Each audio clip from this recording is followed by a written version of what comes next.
जय श्री कृष्णा। मैं श्याम। जय श्री कृष्ण।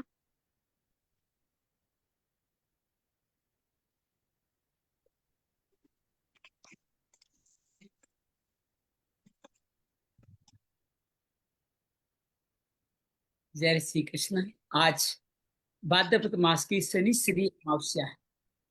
इस दिन भगवान की इस सुंदर वाणी का, गीता का पाठ करना सर्वजन कल्याण हितार्थ होता है। आज 23 अगस्त है, शनिवार का दिन है। आज अब तक हम लोगों ने गीता का प्रथम, द्वितीय, तृतीय, चतुर्थ अध्याय पूरा कर लिया है। पंचम अध्याय के भी 9 श्लोक हमने संपूर्ण कर लिए। आज हम 10वें, 11वें, 12वें श्लोक का हमारी इस दैनिक गीता साधना सत्संग में अध्ययन करने वाले हैं। हमारे साथ हमारी यजमान के रूप में अंजलि गुप्ता जुड़ चुकी है। आपका अभिनंदन है, स्वागत। आइए मन चेतना को एकाकार करते भगवत चरणों में लगाते हैं। नमो भगवते वासुदेवाय। नमो भगवते वासुदेवाय। नमो भगवते वासुदेवाय। नमो भगवते वासुदेवाय। नमो भगवते वासुदेवाय। नमो भगवते वासुदेवाय। नमो भगवते वासुदेवाय। वसुदेव सुतं देवं कंस चाणूरमर्दनम देवकी परमानंदम कृष्णं वंदे जगद्गुरुं। श्री कृष्णं वंदे जगद्गुरुं। या देवी सर्वभूतेषु श्रीमद्भगवद्गीता रूपेण संस्थिता नमस्तस्यै नमस्तस्यै नमस्तस्यै नमो नमः। या देवी सर्वभूतेषु साधक संजीवनी रूपेण संस्थिता नमस्तस्यै नमस्तस्यै नमस्तस्यै नमो नमः। गुरुर्ब्रह्मा गुरुर्विष्णु गुरुर्देवो महेश्वरा गुरु साक्षात् परम ब्रह्म तस्मै श्री गुरुवे नमः। त्वमेव गजाननं भूतगणाधिसेवितं कपितजम्बूफलचारुभक्षणम् उमासुतं शोकविनाशकारकं नमामि विघ्नेश्वराय पादपङ्कजं। नमामि विघ्नेश्वराय पादपङ्कजम्। त्वमेव माता च पिता त्वमेव, त्वमेव बन्धु च सखा त्वमेव, त्वमेव विद्या द्रविणं त्वमेव, त्वमेव सर्वं मम देव देव, त्वमेव सर्वं मम देव देव। शांति शांति शांति। आइए हम हमारे पंचम अध्याय में प्रवेश करें। उससे पहले हम लोग प्रथम 4 अध्याय का एक संक्षेप में उनका एक सार देख लेते हैं, ताकि हमारे मन से ये भगवत वाणी किसी तरह विस्मृत न हो। प्रथम अध्याय अर्जुन विषाद योग था, जिसके अंतर्गत अर्जुन कौटुंबिक मोह के कारण युद्ध करने से इनकार कर देता है और धनुष को त्याग देता है। अर्जुन विषाद योग। दूसरा अध्याय सांख्य योग। 10 श्लोक तक अर्जुन के विषाद योग का एक्सटेंशन, एक नई बात होती है। अर्जुन शिष्य बन जाता है और कहता है मेरे लिए जो उचित हो बात कही। भगवान शिष्य का कल्याण करेंगे। 2 तरह से उसको बात कहते हैं। उसके संशय को निपटाने के लिए 2 तरह की बात कहते हैं, एक सांख्य योग, एक कर्म योग। 38 श्लोक तक सांख्य योग के बारे में पढ़ते हैं, 11 से 38 तक। मुख्य रूप से सांख्य योग शरीर का वर्णन है। शरीर जो परिवर्तनशील है, जो बार बार से बदलाव होते रहते हैं, जो इंद्रियों के साथ मिलकर कार्य करता है, और जो शरीरी अर्थात जो इसका नियंता है, जो देही है, जो अपरिवर्तनशील है, जो नित्य है, जो शाश्वत है, जो पुराण है, जो मारा नहीं जा सकता। भगवान कहते हैं कि ये शरीर ही हमेशा शाश्वत रहता है, जिसको काटा नहीं जा सकता। शरीर बचपन, जवानी, बुढ़ापा, देहांत प्राप्ति, नए वस्त्र, पुराने वस्त्र धारण करना, ये सब कार्य चलते रहते हैं। इसलिए तुम इसमें मोहित न होकर के सम बुद्धि रखते हुए युद्ध करो। भगवान 31वें श्लोक में स्वधर्म की बात भी कहते हैं कि स्वधर्म का पालन करने से तुम्हारा कल्याण होगा, नहीं करोगे तो अकीर्ति होगी, पापों को प्राप्त हो। तुम पालन करोगे, स्वर्ग को प्राप्त होगे और महामहिम पद को भी पा जाओगे, मर जीते रहे तो महामहिम पा जाओगे। इस तरह से भगवान दूसरे अध्याय में ये सांख्य योग के बारे में बात करते हैं। उसके बाद में भगवान कर्म योग के बारे में बात करते हैं। कर्म योग के मुख्य भाग यही है, इसमें किए हुए कोई भी कर्म का नाश नहीं होता। निष्काम कर्म का बीज पड़ जाए हमेशा फलित पुष्पित हर जन्म में होता ही रहता है, अपग्रेड होता ही रहता है, उल्टा फल नहीं होता। जन्म मृत्यु के भय से मुक्ति दिलाता है, एक तत्व अर्थात भगवत प्राप्ति में आपको लगा देता है। और बाकी सबकी शाखाएं अलग अलग इंद्रियों के अनुसार से भोगों की प्राप्ति में अलग तरह से शाखाएं लगती रहती है। तो भगवान इस तरह से कहते हैं कि ये उनकी बुद्धि को हर लेते हैं और जीवन में त्रिगुणों का अधीन होकर के यही कार्य करते थे। अर्जुन, तुम मेरे प्रिय हो, गुणातीत हो जाओ, निरोक्षेम हो जाओ, निर्द्वंद हो जाओ, मुझ में स्थापित हो जाओ। तुम्हें छोटे मोटे वेदों के द्वारा, वेदों में लिखे गए स्वर्ग को प्राप्ति के मार्गों की आवश्यकता नहीं। तुम समुद्र समान हो जाओ, बड़े तालाब बन जाओ। तुम्हारा कर्म पे अधिकार है, फल पे नहीं। हेतु भी न बनो, नए कर्म करने का भाव भी मत लाओ, और तुम ये सारे काम योग में स्थित होकर के समभाव से करो तो समतम योग उचित होगा। ये करोगे तो आगे बढ़ोगे, जो नहीं करेगा वो दीन कर्पणहीन बन जाएंगे। और तुम कर्म की कुशलता यही है कि तुम इसी तरह से बुद्धि समता वाली बुद्धि से युक्त, पाप पुण्य में नहीं युक्त होते हुए ये कार्य करो। जिनकी बुद्धि इस तरह से समता में हुई थी, जन्म रहते ही मोक्ष को प्राप्त हो जाएगी, अनामय फल को पाएंगे। और जो इनकी नहीं होगी वो मोह रूपी दलदल में धंस जाएंगे। उनकी सुने हुए सुनाए हुए सुखों में उनकी बुद्धि लग जाएगी और कभी स्थित प्रज्ञा नहीं हो पाएंगे। अर्जुन पूछता है, स्थित प्रज्ञा क्या होता है? भगवान के कामना से मुक्त होता है, जो संतोष धन से प्राप्त होता है, जो सुखों में जिसकी स्पृहा नहीं होती, दुखों में उद्विग्न नहीं होते, वीत राग भय क्रोध से मननशील, प्रसन्नता आलोचना में समभाव रखने वाले, अपनी इंद्रियों को कशोक्त सकोड़ कर विषयों से दूरस्थ रखने वाले, जिनके विषय निराहार होकर के विषय में करते हैं, उनको ये कभी नहीं, वो हमेशा मेरे प्रिय होते हैं। बाकी की इंद्रियां उनको मत्य वे राग द्वेष के अर्थ में लगाती रहती है, और वो इस तरह से वो आसक्ति, कामना, क्रोध, मूढ़ता, विवेक, चित्त नाश और विवेक के माध्यम से दुखों को प्राप्त होते हैं। और ये बाकी सब लोग इंद्रियां उनके मन को भी हर लेती है और उनकी डगमग नाव की तरह उनका जीवन डोलने लगता है। तो इस तरह से भगवान जो इंद्रियों को नियंत्रण में करते हैं वो संयमी होते हैं।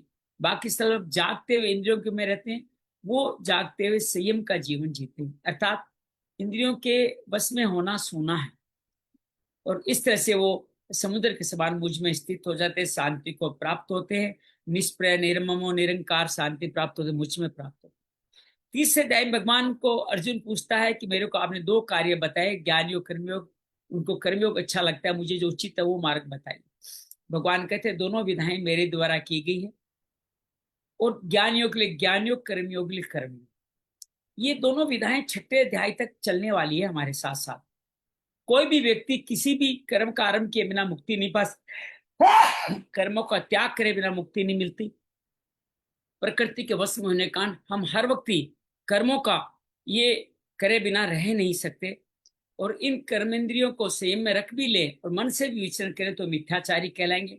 नियम पूर्वक नियत कर्म करें, यज्ञ कर्म करें, स्वकर्म करें, स्वधर्म का पालन करें, अर्थात कर्तव्य कर्म करें, हम मुक्त हो जाएंगे। ये नहीं करेंगे तो हम कर्म बंधनों में बंध जाएंगे। भगवान बताते हैं ये सृष्टि सरला आज आपके भी जानकार, हमारे भी जानकार, श्री सुंदरकांड मित्र मंडल के ट्रस्टी रहे खुमान चंद जी मुंदड़ा के बड़े पुत्र श्री राजकुमार जी मुंदड़ा का शरीर शांत हो गया है। आज की अलीपुरद्वार में ही रहे हैं, आप जानते होंगे। और नहीं, मुझे नहीं पता। हाँ, अभी भी शांत हो गया है। शाम को संस्कार होगा। आज के हम गीता का ये भाव उनको समर्पित करते हैं। उनकी आत्मा शरीर अभी यही है। वो बीमार थे क्या? नहीं, अचानक अचानक हुआ उनका, अचानक आ गया। उनको समर्पण करते हुए आज की गीता का भाव पूरा करते हैं। तो इस तरह से मैंने सृष्टि रचना तुम्हारे लिए किस लिए की? इसलिए सृष्टि रचना की कि तुम कर्तव्य कर्म करने के साधन देते हुए की। तुम ये करते हो खुद को उन्नत करो, सेवा करना, अपने आप को उन्नत करना है। दूसरों को उन्नत करने से, उसकी मंगल भावना से हमारे देव संपदा बढ़ेगी। ये कार्य करो, ये कार्य करोगे तो मुझे पा जाओगे, यज्ञ संपन्न हो जाएगा। नहीं करोगे तो चोर कहलाओगे, क्या अमृत से तुम्हारे सारे कलमश बढ़ जाएंगे। लेकिन तुम ऐसा नहीं करोगे तो पापी, पाप को पकाओगे, पाप को ही खाओगे। भगवान कहते हैं हमारा जन्म अन्न से, अन्न वर्षा से, अन्न जल से, जल वर्षा से, वर्षा यज्ञ से, यज्ञ में ब्रह्म, ब्रह्म में मैं स्थित हूँ। ये जो चक्र चलाते हैं वो मुझको स्थापित, जो इस चक्र को तोड़ देते हैं वो सब के सब नीचे गिर जाते हैं, पतन को प्राप्त होते हैं, पाप को प्राप्त होते हैं। तो इस जो इस यज्ञ करते हैं वो आत्म तृप्त रहते हैं, आत्मरत रहते हैं, संतुष्ट, उनको कोई कार्य करना न करना बापी, उनको कोई प्राप्य अप्राप्य कुछ भी नहीं है।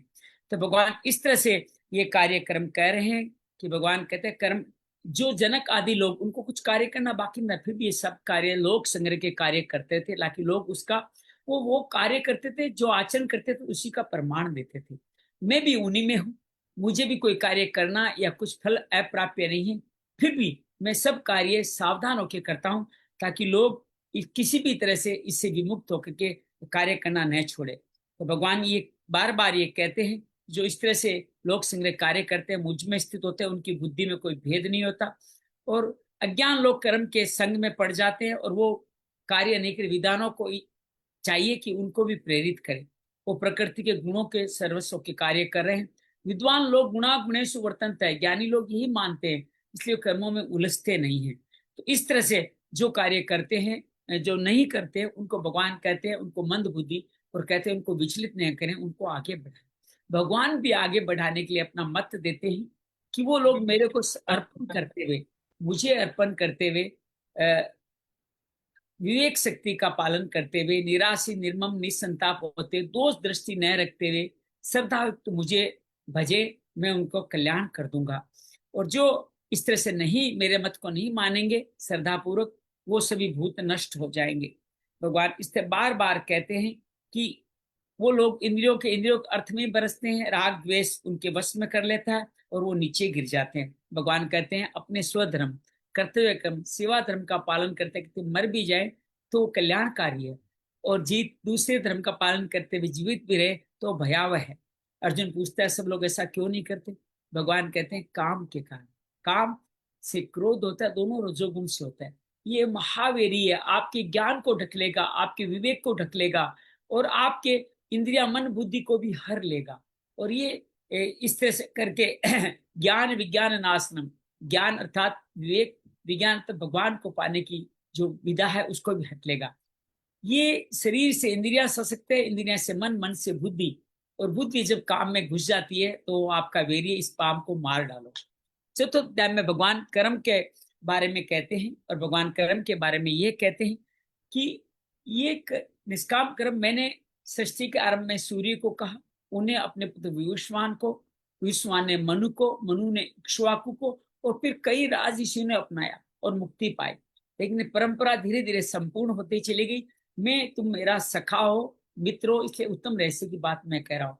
अर्जुन पूछता है आप तो हमारे जमाने के, आपने कृष्ण को कैसे कह दिया? भगवान कहते तेरे मेरे कई जन्म हो चुके हैं, मुझे याद है, तुम्हें नहीं याद है। भगवान साथ में कहते हैं मैं अजन्मा हूं, अब ये हूं, अपनी सारी शक्तियों को अपने योग शक्ति के द्वारा मैं अपने आप को प्रकट करता हूं। किस लिए? यदा यदा धर्म से ग्लानिर्भवति भारत है, धर्म की रक्षा करने के लिए, अधर्म का नाश करने के लिए, भक्तों का कल्याण करने के लिए, विनाशकारी शक्तियों का अंत करने के लिए करता हूँ। जो मेरे जन्म और कर्म दिव्य है, जो ये जान लेता है वो मुक्ति को प्राप्त हो जाता है। और वो कौन मुक्ति को प्राप्त हुए लोग? जो वीत राग भय से क्रोध है, मुझ पे ही आश्रित है, ज्ञान योगी है, जो मुझ में ही आश्रित रहते हैं। तो भगवान ये कहते हैं वो सब लोग ऐसा करके मुझको भजते हैं, वो मुझको ही पाते हैं, वर्तमान हो अवर्तनते। और बाकी लोग क्या करते हैं? ये कलयुग है, इसमें जो मांगोगे उसका फल मिलेगा, और फल में ही लीन रहते हैं, देवताओं को भजन करते हैं, और इस तरह वो सिद्धियां पाकर के बार बार जन्म मरण करते थे। ये चातुर्वर्ण्यम, शूद्र क्षत्रिय वैश्य और ब्राह्मण मैंने रचे, लेकिन रच करके भी मैं उनमें लिपित नहीं होता, कर्म बंधन मुझे बांधते नहीं है। जो ये लोग सभी मुमुक्षु भी जानते थे, तुम भी जान जाओ, तुम्हारे पूर्वज भी ऐसे करते थे, तुम भी ये कार्य करो। क्या कार्य करो? कर्म अकर्म, इसके बारे में बहुत सारे बुद्धिमान भी मोहित है, और जो जान लेते हैं वो मोक्ष को पा लेते हैं। ये कर्म की गति बड़ी गहन है, कर्म अकर्म विक्रम, इन सब के बारे में जानना बड़ा दिव्य है। अकर्म किसे कहेंगे? कर्ता भाव न रखते हुए, फल में आसक्ति न रखते हुए कर्म करना ही अकर्म। प्रकर्म ही निष्काम कर्म है। विक्रम निषिद्ध कर्म जो तमस आदि के बल वशीभूत होकर हम लोग करते हैं। तो भगवान कहते हैं कि बाकी सब लोग काम संकल्प, कामना के संकल्प के साथ वर्जित कार्य करते हैं, लेकिन ज्ञान अग्नि के द्वारा वो पंडित लोग जो होते हैं उनसे मुक्त हो जाते हैं। तो इस तरह से कर्म फल के संग के साथ नित्य तृप्त और निराश्रय रहते हैं। कर्म फल को त्याग करके निराश्रय नित्य तृप्त रहते हैं। उनको कोई कर्म करना बाकी नहीं है, इस तरह से वो कार्य करते हैं। उनके बारे में और बताते हैं, ज्ञान योगी या सिद्ध लोग हैं, निराशीर्य, किसी का आश्रय नहीं, चितात्म, सब कुछ त्याग करने वाले, शरीर के लिए थोड़े बहुत कर्म करते हैं जो उनके लिए फल में नहीं फंसते। वो जो इच्छा लाभ संतुष्ट हो, जो इच्छा लाभ संतुष्ट में मुक्त रहते हैं, द्वंद से अनित रहते हैं, ईर्ष्या नहीं करते। सिद्ध अवसिद्धो, वो सिद्ध लोग कभी किसी कार्य में नहीं बंधते।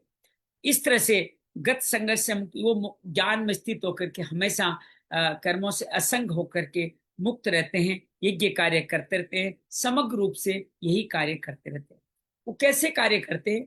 ब्रह्म को अर्पण करते हैं, जिसको सेवा करते हैं उसको ब्रह्म मानते हैं, जो वस्तु उसको सेवा देने की प्रणाली को ब्रह्म मानते हैं, उसके फल को भी ब्रह्म मानते हैं।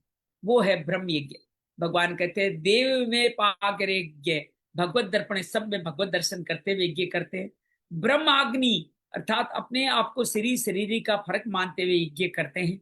इसको यज्ञ वो कोई जुयति, आपके संयम के द्वारा जो यज्ञ करते हैं, कुंभक के द्वारा यज्ञ करते हैं, समाधि के द्वारा यज्ञ करते हैं, अपनी इंद्रियों को विषयों से अलग करके संयमाग्नि का हवन करते हैं, विषयाग्नि का हवन करते हैं, विषयों सही विषयों की तरफ व्यवहार काल में लेके जाते हैं, जो विषय हनन करने वाले उनसे अपने आप को हटा लेते हैं।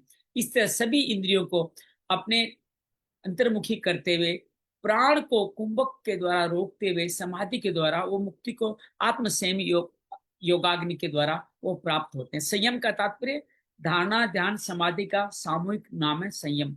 द्रव्य यज्ञ करते हैं, तन मन धन से लोगों को अपना समर्पण करते हैं एकर्ता भाव से। तप यज्ञ विपरीत परिस्थितियों को सहन करते हैं। आज संत बता रहे थे, इसी को तितिक्षा, यही तितिक्षा कही गई है। और योग यज्ञ करते हैं, अर्थात लोगों को समबुद्धि से सेवा कार्य करते हैं। स्वाध्याय ग्रंथ का अध्ययन, गुरु का अध्ययन करते हैं। संसित वर्ता, तीक्ष्ण रूप से, मतलब इसको पूर्ण रूप से धारण करते हुए कार्य करते हैं। भगवान कहते हैं अपाने जुहिते, प्राण को अंदर लेते हैं, अपान के द्वारा उसको कुंभक रोकते हैं और रेचक के द्वारा छोड़ते हैं। ये पूरा प्राणायाम नाड़ी शोधन प्राणायाम कहलाता है। इसी में जब बाहर की तरफ अपने श्वास को रोकते हैं तो स्तंभवर्ती होते हैं। जैसे हमने कहा कुंभक ही पूरक रेचक का राजा है। तो जितनी देर तक आप कुंभक लगा पाए, संघर्ष नहीं करना, धीरे धीरे भगवान आप पे, आपके जीवन में तरक्की का, गुड्डी की ये बड़ा साक्षात्कार होगा कि आपका कुंभक या आपका त्रिबंध बढ़ता चला जाएगा। ये बढ़ता चला जाएगा। हम ईश्वर आपका स्वीकार कर रहे हैं आपका प्राणायाम, लेकिन ये प्राणायाम नियत आहार के साथ करें, तभी ये आपके कलमश को दूर करने वाले हैं। और ये सारे यज्ञ का अमृत आपको ब्रह्म सनातन में स्थापित करेगा। और इसके अलावा जो भी यज्ञ है वो आपके कर्म को बांधने वाले हैं। भगवान कहते हैं इस तरह से बहुत सारे यज्ञ वेदों में कहे गए हैं। काम सकाम यज्ञों को छोड़ के सारे यज्ञ आपको मोक्ष को प्राप्त करने वाले हैं। भगवान ये भी कहते हैं कि ये सारे द्रव्य यज्ञ जो बताए, इनसे ज्ञान यज्ञ श्रेष्ठ है। वो हमारे मुझ में स्थापित कर देता है, तो मुक्ति में पास कर देता है। तो भगवान यहाँ से ज्ञान यज्ञ की बात करते हैं। ज्ञान के कहाँ से लें? तत्वदर्शी ज्ञानी की शरण में जाए और साथ में उनके साथ प्रणिपाते, उनको दंडवत प्रणाम करते हुए, सेवा करते हुए, सरलता से अपने मन के संशय पूछे। तो वो इस तरह का आप कार्य करोगे तो आप पुनर्मोह को नहीं प्राप्त होगे। अर्जुन को कह रहे हैं कि तुम उनके साथ मिलकर के कल्याण को प्राप्त हो जाओगे। पापी से पापी व्यक्ति भी इनके द्वारा मुक्त होने वाला है, ये उनका वादा है। तो भगवान कहते हैं इस तरह से तुम यथे दास समिधोग्नि, अपने सारे कर्मों को भस्म कर लोगे, तुम कल्याण को प्राप्त हो जाओगे।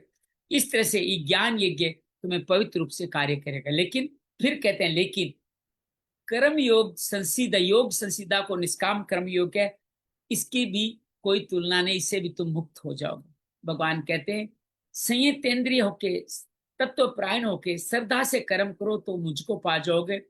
अश्रद्धा रखोगे, विवेकहीन हो जाओगे, संशय में घुस जाओगे, और तुम्हारे लिए इस नए श्लोक में न परलोक में कोई भी सुख बाचे है। तुम योग में स्थित होकर के एक कर्म करो, ज्ञान रूपी तलवार से तुम संशय को काट डालो, और तुम निरंतर कार्य करो, और तुम उत्तिष्ठो, उठो और युद्ध करो। ये चतुर्थ अध्याय में बताया। मैं आज अनुरोध करूंगा अंजलि से कि प्रथम पंचमो अध्याय के प्रथम 6 श्लोक आप पढ़ें। प्रथम 6 श्लोक आप पढ़ने का प्रयास करें, बहुत अद्भुत काम हो जाएगा। पंचम अध्याय में आज प्रवेश कर गए हम लोग। जय श्री कृष्ण। ओम श्री परमात्मने नमः। श्रीमद् भगवद गीता अथ पंचमोऽध्यायः। अर्जुन उवाच सन्न्यासं कर्मणां कृष्णा पुनर्योगं च शंससि यच्छ्रेय एतयोरेकं तन्मे ब्रूहि सुनिश्चितम्। सन्न्यासः कर्मयोगश्च निःश्रेयसकराः विभौ तयोस्तु कर्म सन्न्यासात् कर्मयोगो विशिष्यते। ज्ञेयः स नित्यसन्न्यासी यो न द्वेष्टि न काङ्क्षति निर्द्वन्द्वो हि महाबाहो सुखं बन्धात् प्रमुच्यते। सांख्ययोगौ पृथक् बालाः प्रवदन्ति न पण्डिताः एकमप्यास्थितः सम्यक् उभयोर्विन्दते फलम्।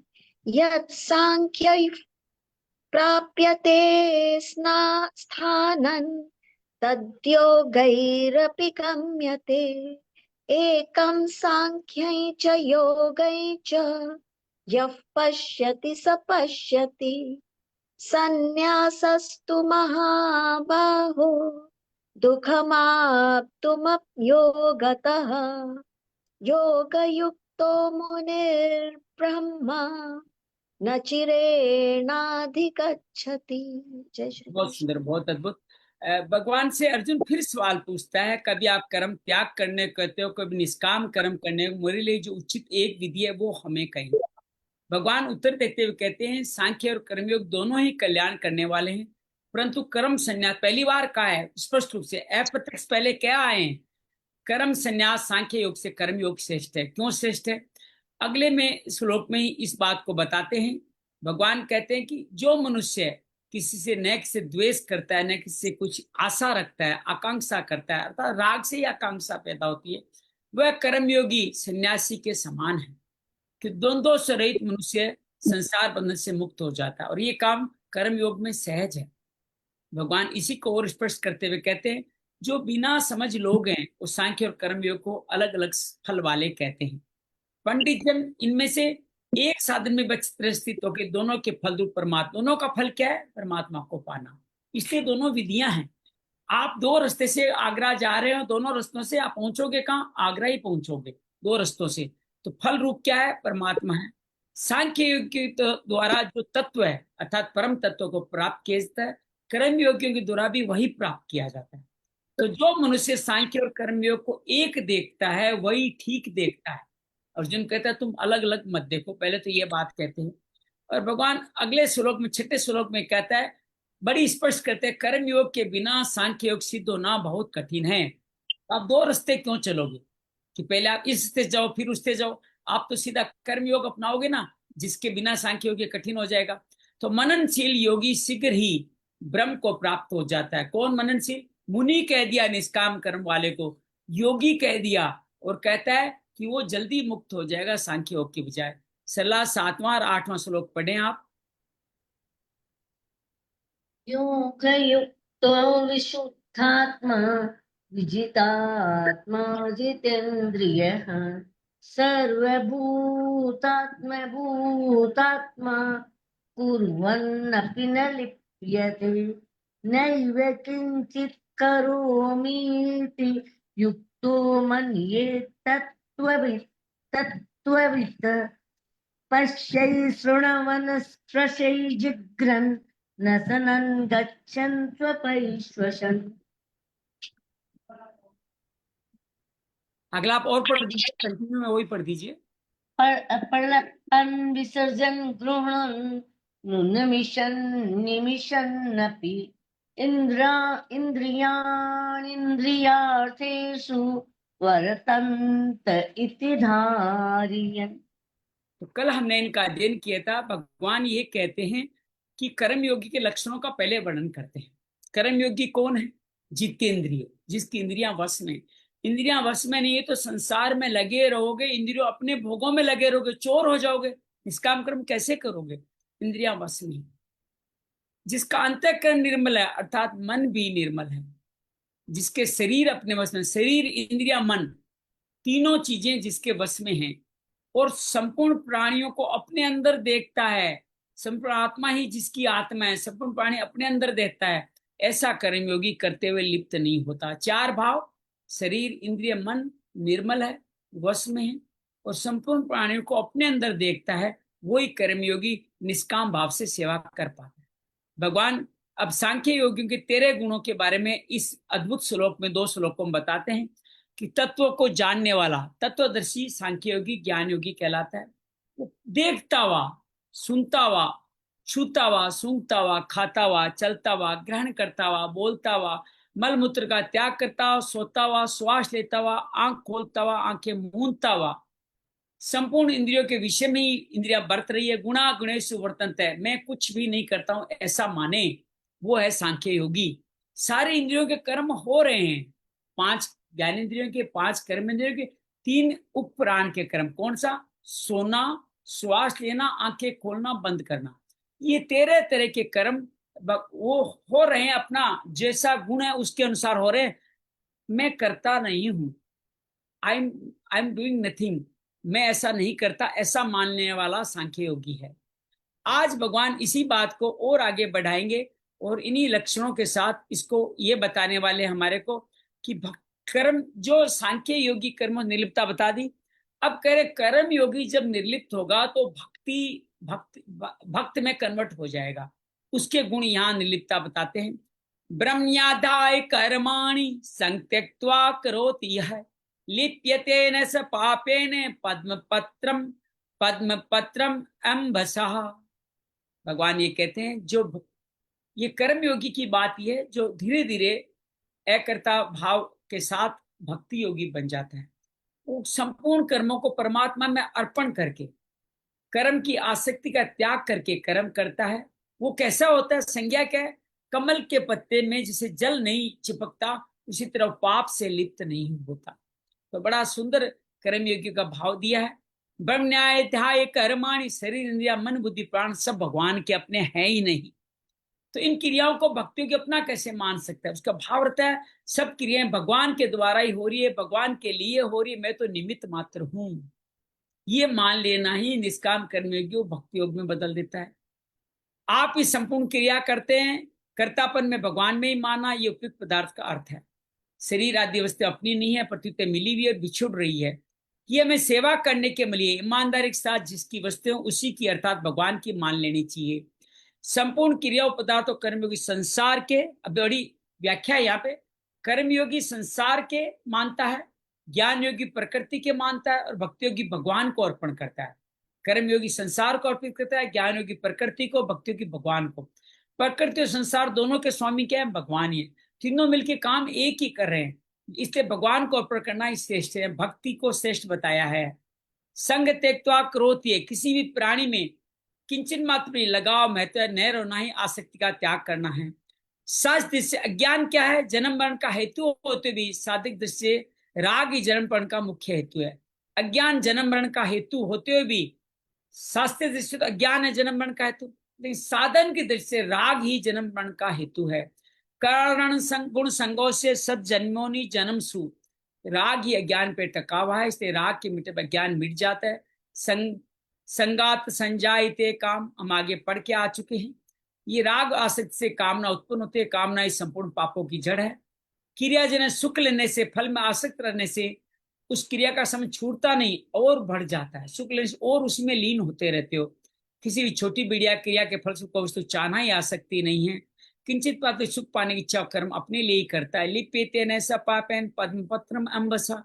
भगवान के सम्मुख और भक्तियों की संसार में रहकर संपूर्ण भगवत कर्म करते हुए कर्मों से नहीं बनता। कैसे? कमल के पत्ते का जल में उत्पन्न होते जल से निर्लिप्त रहता है, वो भी सदा सदा निर्मल रहता है। भगवान से विमुख होंगे तो संसार की कामना ही पाप का हेतु, कामना आसक्ति से होगा, और वो बात आप पूरी जानते हो। धुएं से अग्नि की तरह सभी कर्म किसी तरह दोषों से युक्त होते हैं। कौन से दोष? आशा, कामना, आसक्ति, इनका त्याग कर लो तो दोष नहीं लगते। संचित पाप विलीन हो जाते हैं और भक्ति योगी किसी प्रकार पाप से संबंध नहीं रहता। यहाँ पापेन पद से उस पाप पुण्य रूपी फल का वाचक है जो आगामी जन्मारंभ में कारण होता है। हम जो पापेन शब्द जो अभी इस जन्म में जो कुछ कर रहे हैं अगले जन्म का कारण बनेंगे।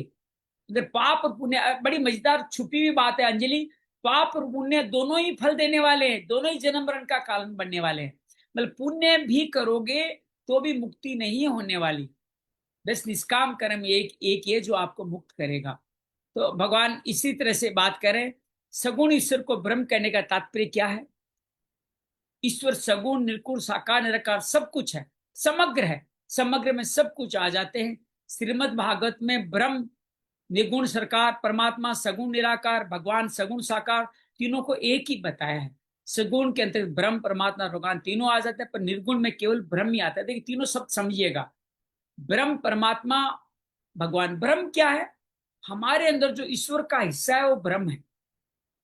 परमात्मा, उसको जब आप अपने आप को परम कर लेंगे आत्मा को तो परमात्मा बन जाएगा। भगवान उससे अलग है। तो भगवान के ब्रह्म निर्गुण निराकार है जो हमें दिखता नहीं।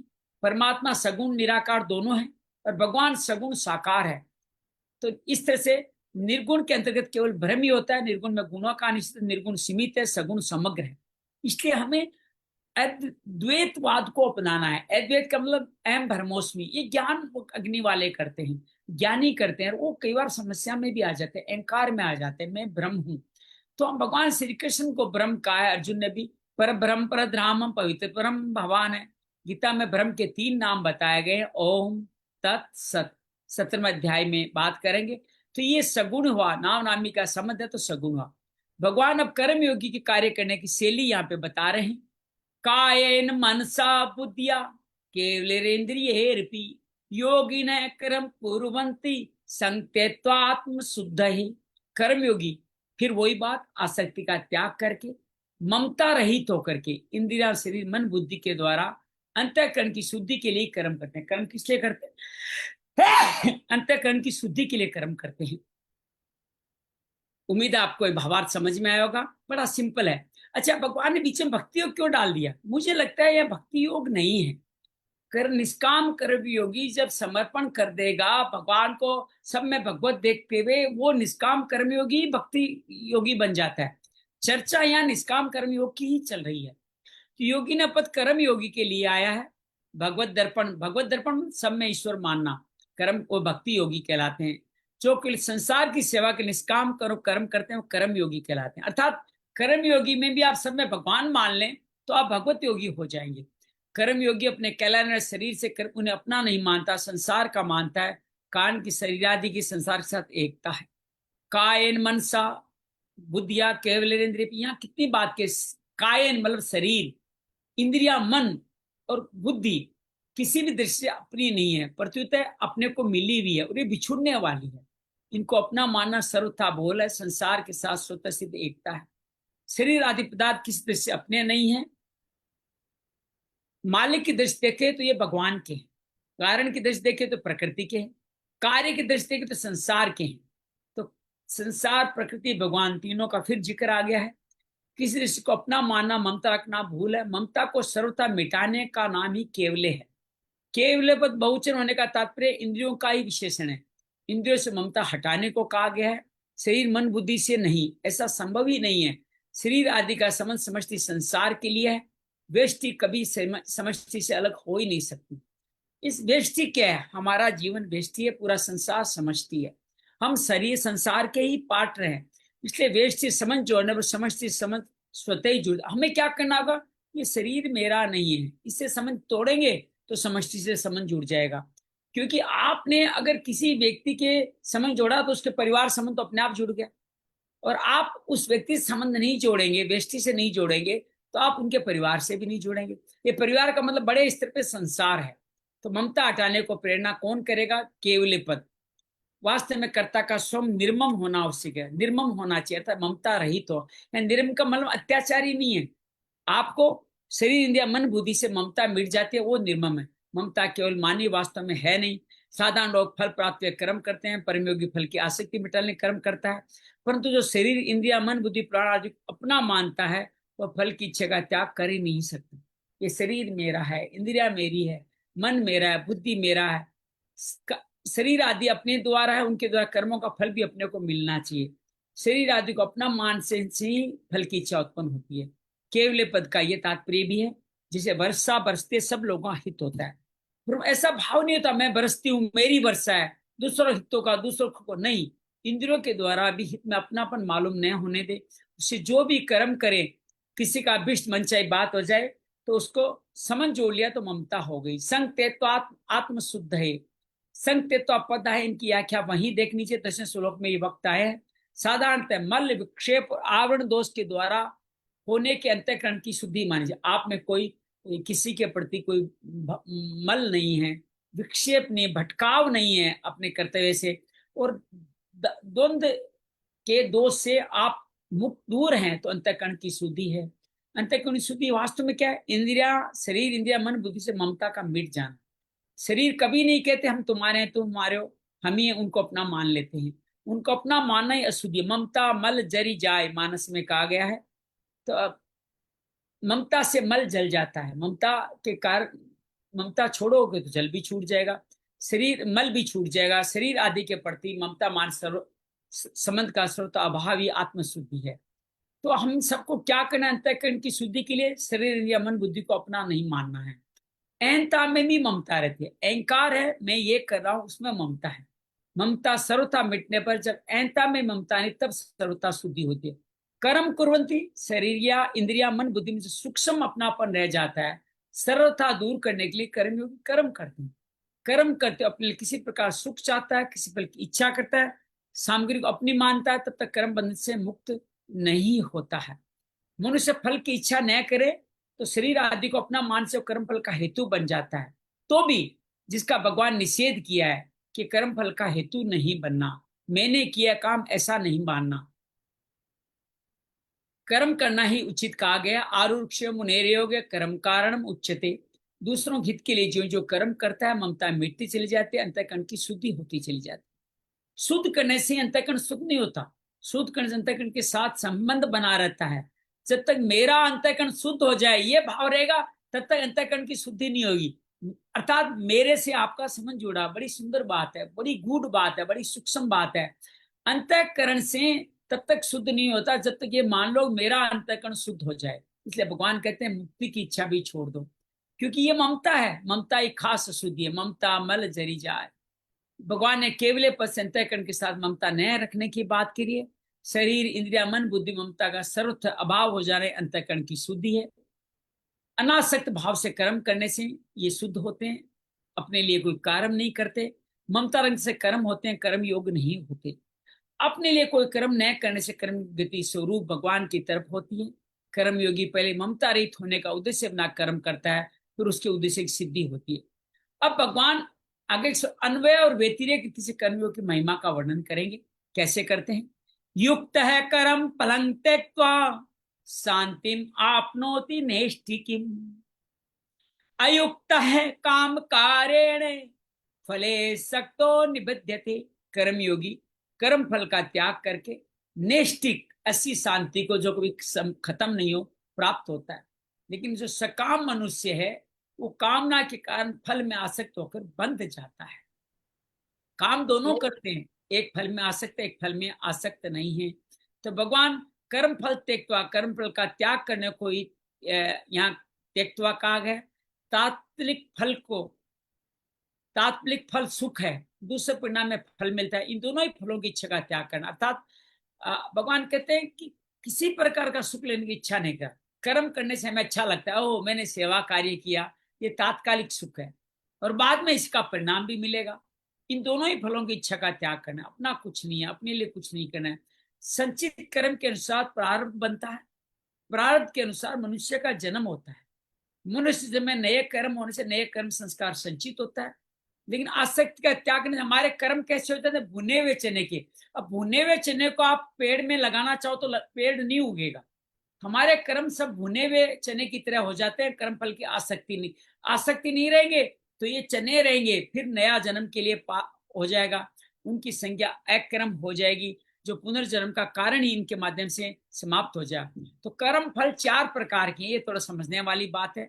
हम जो कार्य कर्म करें 4 तरह के। पहले दृष्ट कर्म फल, वर्तमान में किए चल नए कर्मों का फल जो तत्काल प्रत्यक्ष मिलता दिखता है। जैसे आपने भोजन किया, तृप्ति मिल गई, नींद ली आपने, शांति मिल गई, ये दृष्ट कर्म फल।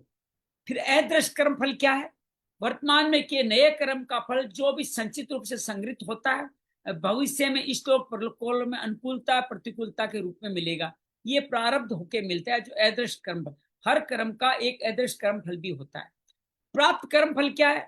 प्रारब्ध के अनुसार वर्तमान में मिले शरीर, जाति, वर्ण, धन, संपत्ति, अनुकूल या प्रतिकूल परिस्थिति, ये प्राप्त कर्म फल है। अर्थात पिछले जन्म में जो हम कर्म करके आए थे उनके फल के फली प्रारब्ध बन गए हैं, जिससे हमें शरीर मिला, जाति, वर्ण, धन, संपत्ति, अनुकूल प्रतिकूल परिस्थिति मिली। तो ये हमारी जो जाति तय हुई है वो हमने तय की है पिछले जन्म में, जिसमें हमारी रुचि, कहते हैं जिनकी पुरुषों की स्त्रियों में रुचि होती है वो स्त्री बन जाते हैं, कोई जानवर रुचि हो जानवर बन जाते हैं। आपको लगता है कि अरे ये वैसे तो बहुत सुंदर कमाई कर रहा है तो आप वैसे बन जाओगे, ब्राह्मण भी वैसे बन जाएगा। आपकी ब्राह्मण में रुचि, देखो ये कितने मुक्ति के बड़े करीब पहुंच गए तो आप ब्राह्मण बन जाएंगे। ये इच्छा के अनुरूप भी होता है। अप्राप्त कर्म फल क्या है? जो अनुकूल या प्रारब्ध कर्म के फल रूप में जो अनुकूल या प्रतिकूल भविष्य में मिलने वाली अप्राप्त कर्म फल है। जो मिल गया वो शरीर, जाति, वर्ण, धन, संपत्ति है, ये तो सब मिल गया। जो अनुकूल प्रतिकूल परिस्थिति भविष्य में मिलने वाली है वो अप्राप्त कर्म फल है। उपयुक्त 4 प्रकार कर्म फल दृष्ट और अदृष्ट कर्म फल क्रियामाणान कर्म के अधीन है। दृष्ट और अदृष्ट किसके अधीन है? वर्तमान में जो कर्म करें उसके अधीन है। प्राप्त और अप्राप्त कर्म फल प्रारब्ध कर्म के अधीन है।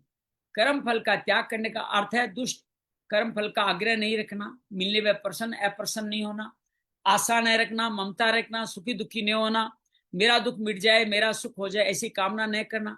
साधारण मुझसे किसी न किसी कामना को लेकर ही कर्म का आरंभ करता है। कर्म की समाप्ति तक उस कामना का चिंतन करता है। जैसे व्यापारी धन की इच्छा से व्यापार प्रारंभ करता है, उसको धन के लाभ हानि क्यों रहती है? लाभ हो जाए हानि न हो, धन का लाभ होने प्रसन्न होता है, हानि होने पर दुखी होता है। इसलिए सभी मनुष्य स्त्री पुत्र धन मान बढ़ाई को उनको अनुकूल फल की इच्छा लेकर ही कर्म करते हैं। लेकिन कर्म योगी फल की इच्छा का त्याग करके कर्म करता है। अगर कोई इच्छा ही नहीं तो कर्म करे ही क्यों? भगवान कहते हैं सबसे पहली बात, कोई भी मनुष्य कर्मों का त्याग कर ही नहीं सकता। तो आप ये बात ही गलत होगी, बिना कर्म के बिना आप रह ही नहीं सकते। और मान भी ले थोड़े अंशों में कर्म का स्वरूप से त्याग भी कर सकता है, तो भी वो मनुष्य को जब तक राग है तब तक वो शांति से बैठ नहीं सकता कर्म किए बिना। इसे विषयों का चिंतन अवश्य होगा, जो कि कर्म है। विषयों का चिंतनों से पतन की ओर चला जाएगा। राग का अभाव नहीं हो तब तक मनुष्य कर्म से छूट नहीं सकता। कर्म करने से पुराना राग मिटता है। निस्वार्थ भाव से परित्याग करने से नया राग पैदा नहीं होता। कर्म फल की इच्छा रखकर कर्म करना बड़ी बेसमझी है। पहली बात है, जब प्रत्येक कर्म आरंभ और समाप्त होने वाला है तब उसका फल नित्य कैसे होगा? फल भी प्राप्त होकर नष्ट हो जाएगा। तात्पर्य कर्म और कर्म फल दोनों ही नाशवान है। फल नहीं रहेगा, हमारे कल्याण वाला शरीर नहीं रहेगा। इच्छा रखे ना रखें, जो फल मिलने वाला वो तो मिलेगा ही। आपने कर्म की इच्छा नहीं करी, फल फिर भी मिलेगा। कर्म करने से अधिक फल, इच्छा करने अधिक फल मिलता हो, न करने से कम फल मिलता हो, ऐसी बात नहीं है। अतः फल की काम करना बेसमझी, ये बड़ी सार की बात है अंजलि। ये कहा गया है कि इच्छा करने से अधिक फल थोड़ी मिल जाएगा। हे भगवान मुझे ये मिल जाए, मैं ये काम कर रहा हूँ, या कम थोड़ी मिल जाएगा, वो तो अपने आप मिलने वाला है। तो फिर क्योंकि कर्मणे वाधिकारस्तु मां फलेषु कदाचन, कर्म पे अधिकार है, फल तो मिलने वाला है। तो फल की कामना करना बेसमझी है। निष्काम भाव से फल की कामना न रखकर लोक हितार्थ कर्म करने से कर्मों का समध विच्छेद होता है। कर्मों के कर्म उद्देश्यहीन अर्थात पागल के कर्म की तरह नहीं होते। परमात्मा प्राप्ति का महान उद्देश्य लोक सब कर्म करता है। इस तरह से वो तत्परता के सारे कार्य करता है। जिन कर्मों को करने नाशवान पदार्थों को प्राप्त होती है वह कर्म निष्काम भारपूर्वक एक परमात्मा तत्व की प्राप्ति उद्देश्य करने से प्राप्त अनुभूति में हेतु बन जाती है। किसी कर्मों से नाशवान पदार्थ मिलेंगे, आप बिजनेस कर रहे हो, व्यवहार कर रहे हो, आपको नाशवान पदार्थ मिलेंगे, लेकिन उनके द्वारा भी आप फिर लोगों का कल्याण करने में लगा दोगे, वो फिर मिलते रहेंगे। तो जनक आदि कर्मियों को सिद्धि मिली। योग में आरूढ़ होने कर्म करना आवश्यक है। परमात्मा की प्राप्ति कर्मों से होती है। पार्वती, मनु, शत्रुपा आदि को भी तप रूप कर्म से भगवत प्राप्ति हुई। ये बात भी आती है जब ध्यान, सत्संग, स्वाध्याय, श्रवण, मनन आदि तत्व का साक्षात्कार हो जाता है। इसकी ऐसी बात भी है तप आदि कर्म से भगवत प्राप्ति नहीं होती। परमात्मा में किसी कर्म का फल नहीं है। इन दोनों बातों में सामंजस्य समाधान क्या है? परमात्मा की प्राप्ति किसी कर्म से नहीं होती, किसी कर्म का फल नहीं, वो हमेशा ही विद्यमान है। परमात्मा से अलग हम कभी हो ही नहीं सकते। जड़ता से संबंध विच्छेद होते नित्य प्राप्त परमात्मा का अनुभव हो सकता, परमात्मा खरीदे नहीं जा सकते। दूसरी बात, मूल्य जो वस्तु मिलती है वो उस मूल्य से कमजोर ही होती है, क्योंकि उसमें देने वाला कुछ प्रॉफिट कर लेगा। कर्मों से परमात्मा मिल जाए तो कर्मों के से कमजोर ही सिद्ध होंगे। प्राय साधक शरीर, इंद्रिया, मन, बुद्धि आदि साधन करते हैं और संबंध महत्व आज तक हुए साधन करते हैं। शरीर से किंचित संबंध होना मतलब जड़ता संबंध है। जिस जाति का संसार है उसी जाति के शरीर, इंद्रिया, मन, बुद्धि है। संसार का ईमान संसार की सेवा में लगाते हैं। जो कर्म योग है, संबंध नहीं रखें, आश्रय नहीं रखें तो शांति आपनोति नैष्ठिकम, ये अनुभव सिद्ध है। संसार दर कामना ममता के त्याग से शांति मिलती है। सुसुप्ति में जब संसार की विस्मृति, तब हमें शांति का अनुभव होता है। जागृत में ही संसार का सघन विषय, तो फिर कहना है क्या। ऐसी नींद आने, किसी कार्य पूरा होने, लड़की का विवाह होने से हमें शांति मिलती है। तब फिर संसारिक कामना ममता आसक्ति त्याग करते ही शांति प्राप्त हो जाती है। तो शांति का वो कर लेंगे, इसमें सुख ले लेंगे, लक्ष्य मान लेंगे तो नैष्ठिक शांति, परम शांति से वंचित रह जाओगे। तो शांति ध्येय नहीं है, प्रत्युत परम शांति कारण योगा दृश्य तस्व समय कारणम उच्चते। शांति सत्व गुण समझ सात्विक शांति है। जब तक साधक इस शांति का भोग करता है, मुझ में शांति है, मैं शांत हूँ, आई एम पीसफुल संबंध मानता है, तब तक वो अलग ही रहता है। परिच्छिन्नता अर्थात भगवान से भिन्न रहता है, तब तक वास्तविक शांति का अनुभव नहीं होता। अरे शांति के साथ भी संबंध नहीं रखना है। अयुक्त काम कार्यण फले सतो निबितते, जो कर्म योगी नहीं है प्रत्युत कर्म है, इनके लिए अयुक्त शब्द आया है। सकाम पुरुष बार बार नए बंधन बार तुलसीदास जी महाराज कहते हैं, अतहु तो ही तजे गे पामर, तू न तजे अबहिते। अर्थात इसका अर्थ ये नहीं पदार्थ स्वरूप से छोड़ दे,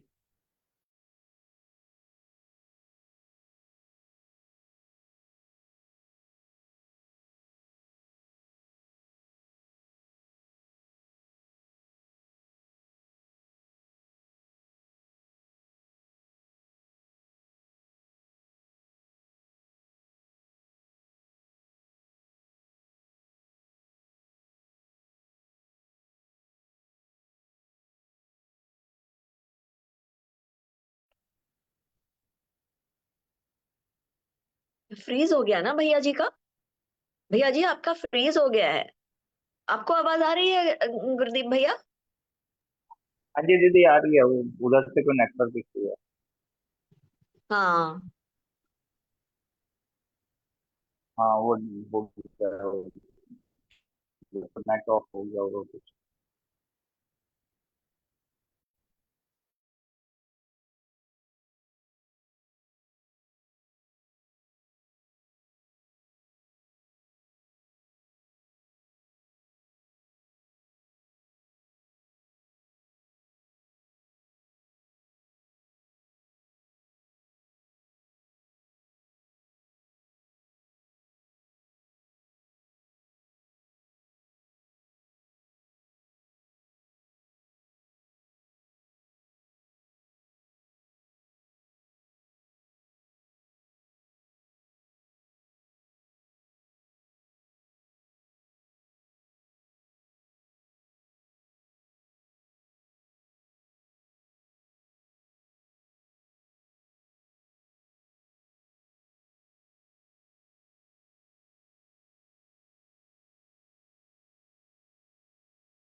हम लोग वापस जुड़ गए हैं।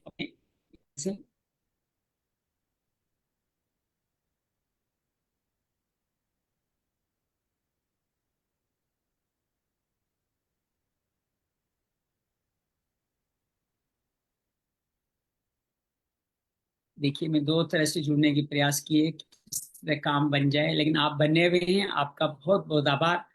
तो हम लोग बातचीत कर रहे थे कि अपने इन कर्मों से रिश्ता तोड़ देंगे तभी हम मुक्ति को पाएंगे, तभी हम मुक्ति की प्राप्त कर लेते हैं।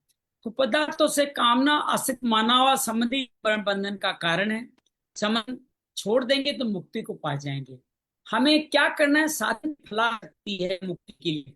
मुनि ठीक आगे पढ़ती हुई है, प्रत्येक कार्य में फल की कामना से कहा जाता है। तो मुक्ति के लिए, परमात्मा प्राप्ति के लिए साधन करें। वास्तव में साधन केवल असाधन मिटाने के लिए। मुक्ति स्वतः सिद्ध है। कितनी सुंदर बड़ी गहरी बात है। हम सोचे मुक्त करने के लिए निष्काम कर्म नहीं, आप असाधन मिटा दीजिए। मुक्ति तो स्वयं सिद्ध है आपका। आपकी शांति, आनंद, मुक्ति आपका सर्व सिद्ध अधिकार है। परमात्मा नित्य प्राप्त है। परमात्मा किसी क्रिया का फल नहीं है। कुछ करने से परमात्मा प्राप्ति, ऐसा इच्छा रखना भी फले इच्छा है। ये इच्छा भी न करें कि ये करूंगा तो परमात्मा मिल जाएंगे, मैं भजन कर रहा हूं भगवान को पाने के लिए, ये भी न करें। साधक को ये नहीं देखना चाहिए मैं साधन करूंगा तो उसका फल होगा, फल को देखना फला सकती है। साधन तत्पर होकर कर्म करें, सिद्धि अपने आप आएगी। साधन फल की ओर देखता रहेगा तो हम निर्विकल्प निष्काम हो जाएंगे तो बड़ा सुख मिलेगा। मूल में सुख लेने की जो इच्छा रहती है ये भी फले इच्छा है। साधु को निर्विकल्प निष्काम नहीं होने देती। फिर सांख्यों का वर्णन भगवान दोबारा करेंगे। इस अध्याय में सब कुछ साथ साथ चलने वाला है। मैं अंजलि से निवेदन करूंगा कि आप तीनों श्लोकों को पढ़ें। थोड़ा सा समय ज्यादा लगेगा लेकिन पढ़ें आप, क्योंकि हमारी लाइट जाने के कारण थोड़ा बीच में व्यवधान आ गया। 11, 12, 13 पढ़ें आप। 10, 11, 12 हाँ भैया। हाँ, 10, 10, 11। 11 हाँ, 10, ब्रह्मण्य 11 पर पढ़े बिल्कुल। ब्रह्मण्याधाय कर्माणि सङ्गं त्यक्त्वा करोति यः लिप्यते न स पापेन पद्मपत्रमिव वा वाम्भसा कायेन मनसा बुद्ध्या केवलैरिन्द्रियैरपि योगिनः कर्म कुर्वन्ति सङ्गं त्यक्त्वात्मशुद्धये युक्तः कर्म फलं त्यक्त्वा शान्तिपा शान्तिमाप्नोति नैष्ठिकीम् अयुक्तः कामकारेण फले सक्तो निबध्यते।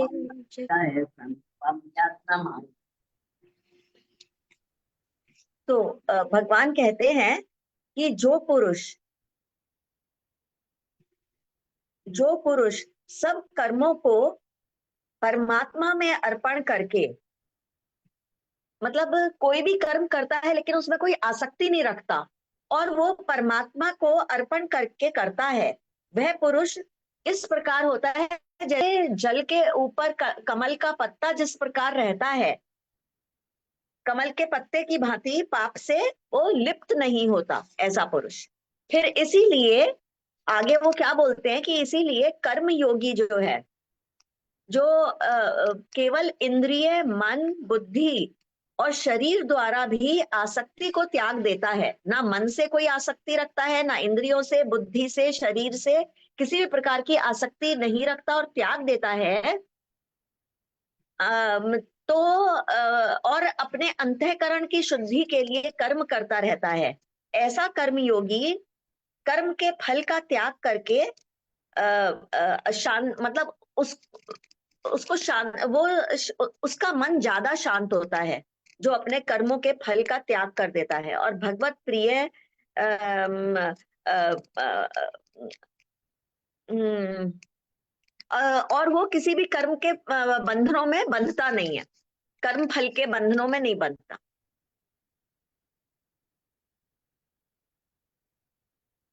भैया जी सही है, कहाँ चले गए भैया जी? जी जी जी, आ गया। ये लाइट जाने के कारण सारा समस्या हो गई। बोलिए, आप बोलिए। इनका भावार्थ बता दीजिए, आप भावार्थ बता दीजिए तीनों श्लोकों का। मुझे श्लोक तो आपने बोल लिए होंगे, भावार्थ बताएं इनका। मैंने बता दिया, सबने आवाज सुन, आपकी अभी बात भी। भी बता दिया इन्होंने। मैंने बता दिया। बहुत बढ़िया, बता। चलिए, भावार्थ में कुछ कहना चाहेंगे सरला गुरदीप? कोई कहना चाहें तो बता दें, कुछ कहना है आपने, कुछ जोड़ना है श्लोकों का मतलब समझने में, कोई बात और समझ में नहीं आई है तो पूछ लें आप। ना समझ में आ गई सब। बहुत सुंदर। तो वो यहाँ बहुत। पे अंतरकरण की शुद्धि चलिए, के लिए कार्य बहुत इंपॉर्टेंट है, हाँ जहाँ तक बोलिए, मेरा क्या क्या अंतरकरण की बोलिए शुद्धि, बोलिए।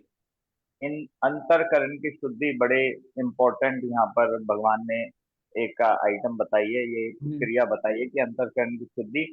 और कर्म फल के चार, जो इन्होंने बताया है कि चार प्रकार के कर्म फल होते हैं, इसके ऊपर फोकस करना दृष्ट मेरे हिसाब से अदृष्ट, बहुत हाँ। जी जी जी जी। दृष्ट, दृष्ट, अदृष्ट और प्राप्त, प्राप्त और अप्राप्त। अप्राप्त, चारों दृष्ट के अप्राप्त। अदृष्ट जो हमें दृष्ट अभी अदृष्ट जो कर्म है कर रहे आपके हैं। वर्तमान कर्म में, वर्तमान कर्म से दो फल बनेंगे। एक तो तुरंत संतुष्टि मिलना, खाना खाने के समय दृष्ट दिख रहा है। अदृष्ट इसका एक फल बनेगा, राग और द्वेष के कारण, कि ये खाना कितना अच्छा था, बार बार मिल जाए, राग हो गया। वो क्यों नहीं मिला, ये मिल गया, ये द्वेष हो गया। ये आपके दर्ज हो जाएंगे किस में जाकर के, आगे चल करके प्रारब्ध बन जाएंगे। तो दृष्ट बिल्कुल बिल्कुल। अदृष्ट दो वर्तमान में बढ़ेंगे, आगे चल के उसमें स्थापित हो जाएंगे। इसी तरह भगवान ये कहते हैं, प्रारब्ध के अधीन भी आपको जन्म, वरण, धन, माता पिता सब आपको प्राप्त के प्राण मिलते हैं। पहला प्राप्त। अप्राप्त क्या है? अनुकूल प्रतिकूल परिस्थिति। अभी ये तो प्राप्त हो चुकी है, लेकिन परिस्थिति कैसे मिलेगी अनुकूल प्रतिकूल, अभी आपको पता नहीं है।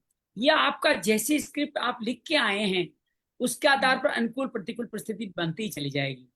और दोनों में संभाव रखेंगे तो प्रारब्ध आपको सताएंगे, प्रारब्ध आपके लिए तकलीफ दे ही नहीं रहेंगे। लेकिन ये जीवन बिल्कुल का हिस्सा है। आज तो बड़ी गहरी बात कह दी कि आप अगर किसी तरह की मुक्ति की भी कामना रखते हो तो भी आ सकती है। मुक्ति तो सिद्ध है, आपका हिस्सा है, आपका पार्ट है। बहुत आपको बढ़िया। उसके लिए चिंता नहीं करनी इस मुक्ति के लिए। मुक्ति आपका हिस्सा है। बस आप निष्काम कर्म करते रहें और बदले में परमात्मा को भी न चाहें, मुक्ति को भी न चाहें। अगर वो चाहेंगे तो वो भी एक बन जाएगा, उससे अगले जन्म में बहुत अच्छा जन्म मिलेगा, लेकिन मुक्ति नहीं होगी। तो मुक्ति की भी चाह नहीं करनी, इच्छाओं की मुक्ति, मरने मतलब क्या है, मोक्ष की भी इच्छा नहीं रखनी। यूं कह लीजिए साधारण शब्दों में, मोक्ष की भी इच्छेंगे तो हम जल्दी मुक्ति, इस जल्दी फल को पा जाएंगे। तो ये प्रभु मैं बड़ा एक, अद्भुत है तीनों श्लोक। और भगवान ने बहुत हर सुंदर, बार कर्म योग ज्ञान योग दोनों को मिला मिला के चलने वाले हैं। जी जी। एक ना, मैं इस चलिए। चीज के ऊपर ना बड़ा कंफ्यूजन हो जाता हूँ कि कई हिसाब से ना, चलो हम तो बड़े अपने सबको कर्म फल से त्याग करके सारे अपने कर्म कर रहे हैं, ठीक है, तो हम हम्म तो मुक्ति की राह पर है। लेकिन दूसरों हम्म। की हमारे से इच्छाएं, दूसरों की आशाएं, क्या वो भी हमारे को बांध के रख सकती हैं कि हमारे को बार बार उनके कल्याण के नहीं, लिए बिल्कुल आना नहीं पड़ेगा? बांधती। आप दूसरों दूसरों की क्या इच्छाएं आपको नहीं बांधती। आप स्वयं बंध जाएं तो बंध जाते हैं उसके अंदर। आप स्वयं न बंधे तो इच्छाएं कभी नहीं बांधती। दूसरे जो मर्जी करते रहे, हमें क्या। अब बारिश बाहर हो रही है, मुझे क्या मतलब, मैं अंदर बैठा हूं ना। ठीक उसी तरह से आप दूसरे क्या आपसे उम्मीदें रखते हैं। न कांक्षती, ये वर्ड आया है, न कांक्षती। उम्मीद ही न रखें कि दूसरे क्या इच्छा करें क्या नहीं। आपका कर्तव्य कर्म है वो तो आप कर लें। दूसरों की इच्छा के लिए नहीं करना। आपको कर्तव्य कर्म आपका, दूसरों की इच्छा तो है कि आप गलत कार्य करो। आपके दोस्त चाहते हैं हम्म आप उनके साथ अल्कोहल पीजिए। तो हम्म दूसरों की इच्छा की पूर्ति न पूर्ति करना आपके वर्तमान के कर्मों के अंतर्गत अधीन है। आप चाहे तो उनको छोड़ भी सकते हैं, आप चाहे तो उनको ग्रहण भी कर सकते हैं। तो दूसरों की हम्म इच्छाएं महत्वपूर्ण नहीं। आप, हाँ, दूसरों की जरूरत के अनुसार आप उनकी सेवा करें निष्काम कर्म भाव से, ये है। अब इच्छाएं किस तरह की है, उस इच्छा सब बहुत गहरा है। कोई आपको जी। नीचे गिराने की इच्छा कर सकता है, कोई आपको मारने की इच्छा कर सकता है, आप उसकी पूर्ति कैसे करोगे जी। हम्म हम्म दूसरों की इच्छा का बात मुझे लगता है कि हमें नीचे गिराने वाली है। हमें अपने निष्काम कर्म को करना है। एक किसी व्यक्ति की इच्छा है मुझे भोजन मिल जाए, आप उसको पूरा कर दीजिए निष्काम कर्म से, आसक्ति के भाव से, ये तो बढ़िया है। तो इच्छा का स्तर बहुत बड़ा है। सब इच्छाओं को, दूसरी इच्छा को सम्मान न करना चाहिए, न हो सकता है जी जी जी जी, करना चाहिए, न हो सकता बहुत आप सुंदर। निष्काम कर्म के माध्यम से। आज हम सिर्फ छोटा सा ध्यान करेंगे। भगवान ने हमें कमल का पत्र बनाया है, उसके आधार पे बात करते हैं। गहरी लंबी श्वास भरें और छोड़ें। शरीर, मन, बुद्धि, अंतःकरण निर्मल हो गया है। विजितात्मा विजेंद्रिय, सर्वभूत भूतात्मा, सभी भूतों को अपने अंदर में मानते हुए हम जब कार्य करते हैं, एक सुंदर सरोवर की कल्पना करें जहां कमल के पौधे हैं, फूल हैं, पत्तियां हैं। पानी उनके ऊपर कमल के पत्तों पे बार बार आता है, जाता है, लेकिन कमल के पत्ते उस पानी से न तो गीले होते हैं, न उनके अंदर पानी टिकता है। हर निष्काम कर्मयोगी का जीवन बस ऐसा ही है। कर्मों में ममता, अहंता, आसक्ति, कर्ता भाव न रहने से वो कमल के पत्ते के सन्मुख हो जाते हैं, समक्ष हो जाते हैं, उनके समरूप हो जाते हैं, जिनमें कर्म रूपी फल टिकते ही नहीं। ये कामना भी न रहे मुझे इन कर्मों के फल के रूप में मुक्ति मिल जाए। ये भी एक तरह से कर्म का फल ही है। मुक्तोहम, असंगोहम, आनंदोहम, मैं आनंद हूं, मैं मुक्त हूं, मैं स्वसिद्ध मुक्ति के प्राप्त हूं।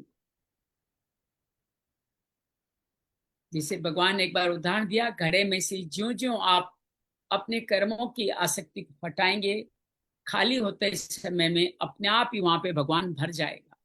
उसी तरह से जो ही कर्म फलों से मुक्ति की तरफ जाएंगे, हमारा मुक्ति की तरफ हम बढ़ते चलेंगे। इस मुक्ति का अनुभव सांख्य योगी, कर्म योगी दोनों ही करते हैं।